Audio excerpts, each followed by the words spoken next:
Oh, this is awesome. All right, can everybody hear me? Yeah!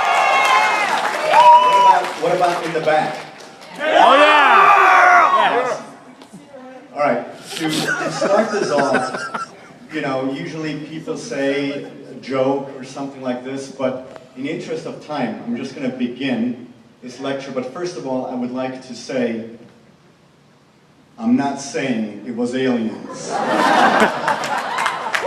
But, and I won't say the rest. But, wow, I mean, there's 400 people in here. So thank you very, very much.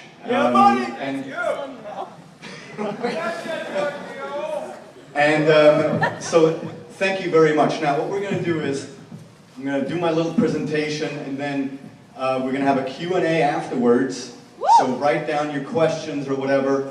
And after that, I promise you, every one of you, if you want to take a picture with me.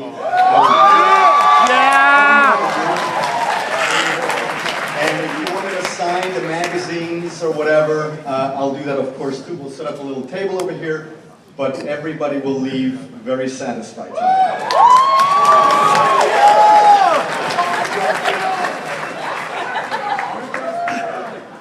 And I was like, Giorgio!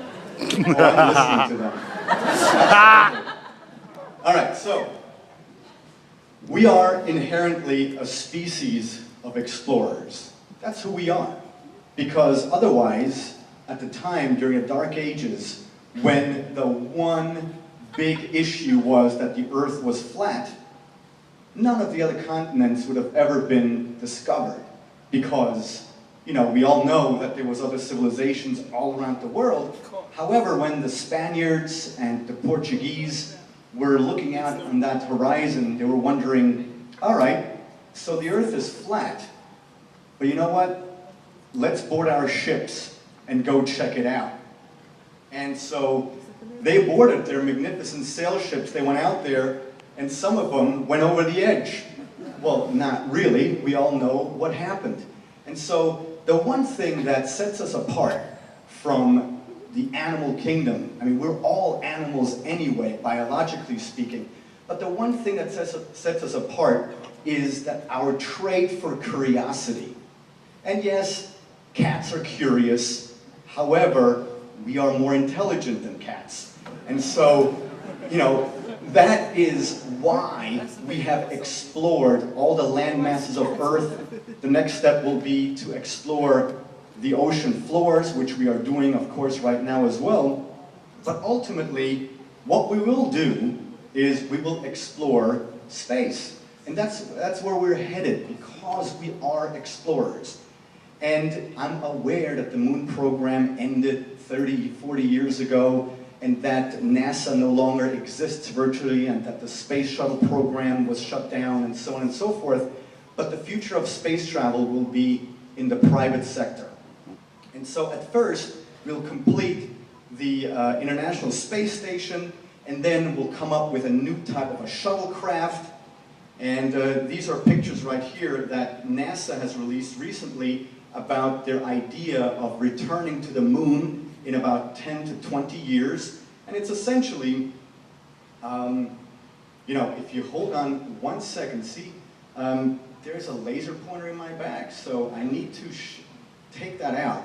And that just goes to show you that I didn't think right, because I knew so many people were going to be here. So hold on.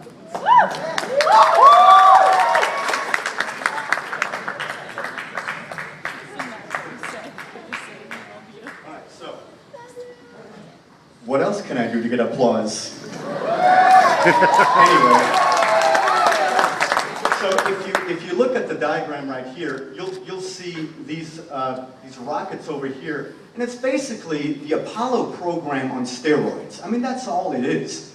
And to me, that's also a bit interesting, because here we are, 40 years later, and that's all we could come up with so far. I mean, it's very interesting to see the quote-unquote progress. But that's beside the point. eventually we will return to the moon, and that is for, different factors of why. Resources, raw materials that we need here on Earth, or just for the sake of exploration, because we, as I said before, are the species of explorers. We always want to know what's out there. And yes, I'm aware that, many people are pushing for a unmanned space exploration with robots and with, unmanned ships and things like that. And we will most definitely do that. However, the future does lie that we will be part of these explorations, because in the end, it's our human brain that can react to the circumstances that we're in, and not some robot that is, controlled from here remotely. So, as with everything, we will start out small, with a small base on the moon that will eventually grow larger. And from there, we'll go to Mars. And the same thing will happen there, that we will go there with small equipment, and then we will build larger structures. And mind you, none of this is going to happen personally, I don't think, in our lifetime. This is something, that maybe will take 500 years.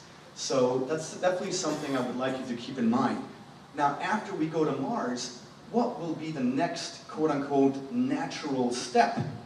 Well, we'll go to outer space, and we will explore deep space. Now, the debunkers have this one great argument that they always hurl at me, saying, well, there is no way that we can traverse the distances between the stars, because the stars and the galaxies, or not the galaxies, but the stars themselves, the solar systems, are so far apart that there is no way that we can go from point A to point B. And they are wrong. Because tonight when you go home, I want you to Google generation starship.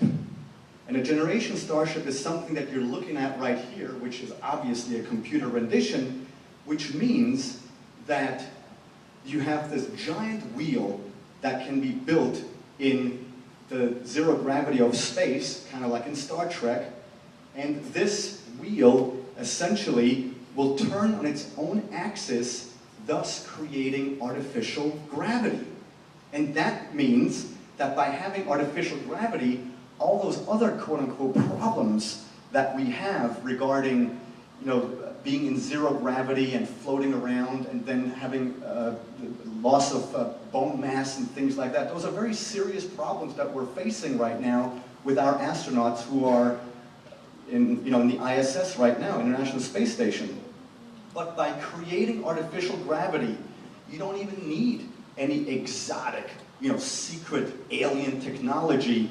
You can just have this wheel that goes on its own, that turns on its own axis, because what you'll have is, by this turning around, you can basically just imagine your clothes in the washer during the spin cycle.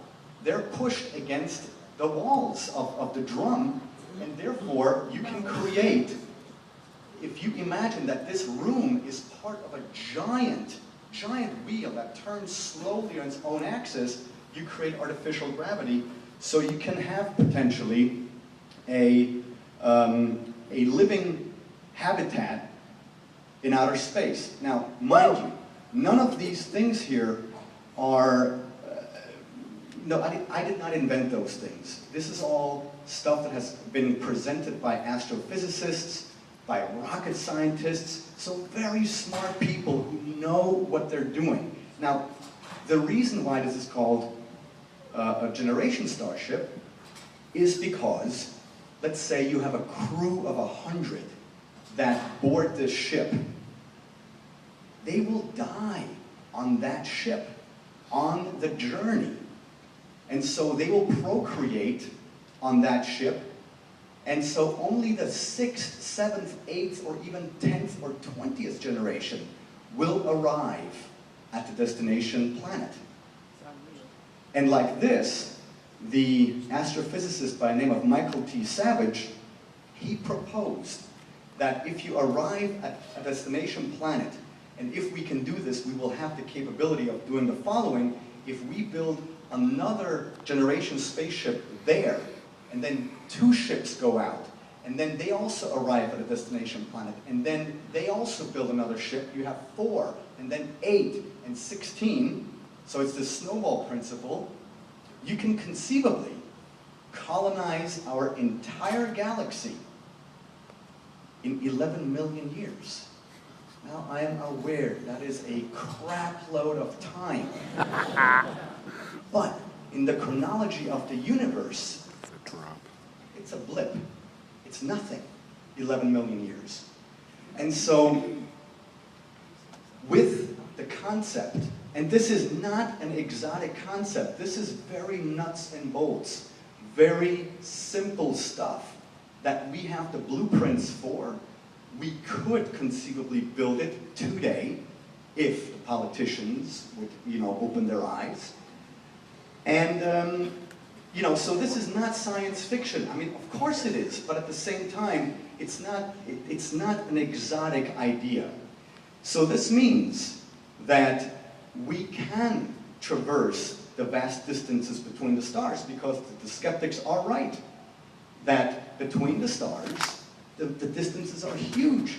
But in their argumentation, I'm always wondering, because they always say, well, we can't do it because we can't come back and tell everybody about it. Well, whoever made the rule that if we go out there, we have to come back and tell everybody about it? No, I don't understand where that rule came from. Because for the sake of exploration, that becomes irrelevant. So, hypothetically speaking, I told you that we would be on another planet in 1,000 years from now. And that planet, for argument's sake, happens to host some type of humanoid life. And that humanoid life happens to be, technologically speaking, very primitive. So what will we do? Will we just stand around and watch them and observe and then take off again, following the quote-unquote prime directive? Or will we interfere with their development? And I think the answer is very clear to every single person in here. We human beings cannot leave anything untouched. We have to probe everything, and today with Facebook, we have to poke everything too. And so, we will, of course, do both. Of course, we will watch them from afar and try to learn their ways, potentially even, providing they have language, we will learn their language, and then we will actually start to interfere with their cultural development. And now, I said something very important that I would like you to keep in mind, and that is, if we find a species that's technologically primitive, not intellectually. And that is something I'm going to be repeating a whole bunch of times tonight, because I'm always accused of saying, or allegedly saying, that our ancestors were stupid. Well, they were not. They were as intelligent as we are today, but their technological frame of reference was much lower than what we have today. So, if we arrive on that planet, or when, then all of a sudden, we would like to push this species in a more technological direction, and that's why we will teach them in mathematics, we will teach them in astronomy, architecture, engineering, agriculture, all those different scientific disciplines. And how will we do this? Well, for starters, we have to arrive, or we will descend from the sky.